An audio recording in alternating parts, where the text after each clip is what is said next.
Bago ang sona ni Pangulong Ferdinand R. Marcos Jr. sa Lunes, balikan muna natin ang naging paninindigan ng bansa sa usapin sa West Philippine Sea. May special report si Nomer Corporal. Pagbomba ng water cannon at mapanganib na pagmaniobra ng Chinese vessel sa mga bangka ng mangingisda malapit sa Escoda Shoal noong December 12, 2025. Pagharang at pagtaboy ng dalawang barko ng China sa mga Pilipinong mangingisda habang papunta sa Bao de Masinloc noong January 12, 2026. Pangaras ng China Coast Guard at Chinese Maritime Militia vessel sa mga Pilipinong mangingisda sa paligid ng Scarborough at Escoda Shoal noong February 28, 2026. Muling pagtaboy at pagpigil sa pangingisda sa Bao de Masinloc noong March 17, 2026. Ilan lang yan sa mga iligal at agresibong aksyon ng China sa mga Pilipino sa West Philippine Sea.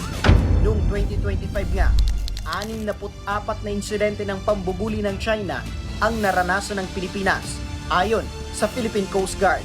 Ang mga insidenteng ito agad nirespondihan ng pinagsama-samang puwersa ng PCG, Armed Forces of the Philippines at Bureau of Fisheries and Aquatic Resources para protektahan at tulungan ang mga mangingisda alinsunod sa direktiba ni Pangulong Ferdinand R. Marcos Jr.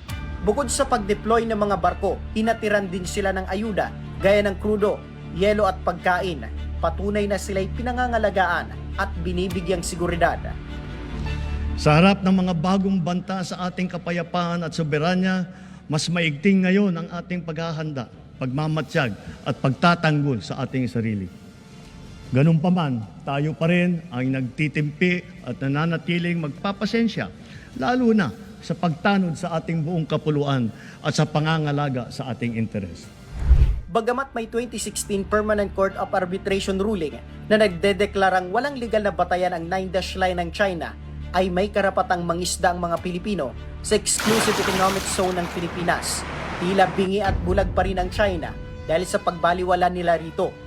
Pero hindi ito pinalagpas ng Department of Foreign Affairs na naghain ng diplomatic protest. Noong nakarang taon nga, 47 diplomatic protest laban sa China ang naihain, kung saan umabot na sa 245 na bilang nito mula 2022 hanggang 2025. Ngayong taon, kabilang sa diplomatic protest ng DFA ang pagkundina sa mga iligal na aktibidad at floating structures ng China sa Bao de Masinloc. Ilang linggo bago ang isang dekadang anibersaryo ng arbitral ruling, prioridad ng Pangulo na marisolbang mga problema sa pamamagitan ng diplomatikong pamamaraan at alinsunod sa international law. Ang kanyang paninindigan na unahin ang paggamit ng diplomatiko at legal na hakbang sa pagharap ng itong klaseng sitwasyon. Kinumpirma naman ng National Task Force for the West Philippine Sea na naalis na ang Chinese floating platform. Kaugnay nito, namataan din noong May 17 ang Chinese research vessel na gumagawa ng mga illegal umanong marine scientific research malapit sa Pag-asa Island. Umalis ito matapos i-radio challenge ng PCG.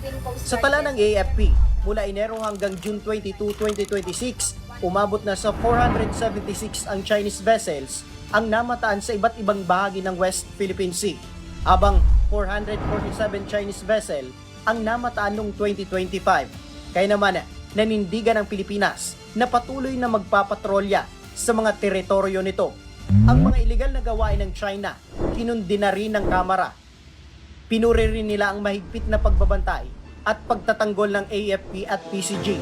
Ang House Committee on West Philippine Sea binuo para tutukan ang territorial at boundary disputes, national and regional security issues at maritime and environmental concerns, maging ang pagpasa ng mga panukalang batas kaugnay nito.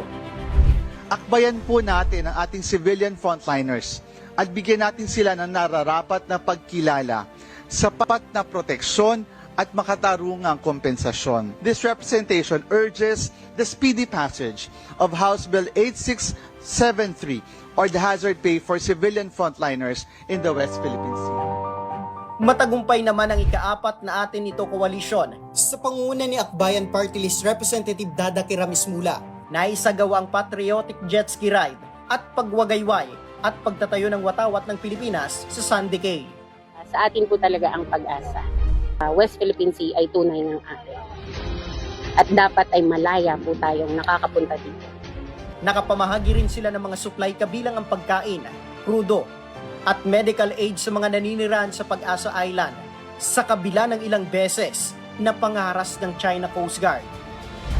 Isang pagsaludo sa mga nanindigan at ipinaglalaban ang karapatan sa karagatan na patuloy ang pagdepensa sa soberanya at sovereign rights sa kabila ng mga hamon at mapanganib na kalagayan kahit pa kapalit ang sariling buhay dahil ang West Philippine Sea, taas noon nating sasabihin, atin ito. Ako po si Nomer Corporal para sa SONA 2026. Ako po si Sofia Potenciano. Para maging updated, manatiling nakatutok sa Congress TV, Congress TV Digital at iba pa naming social media pages.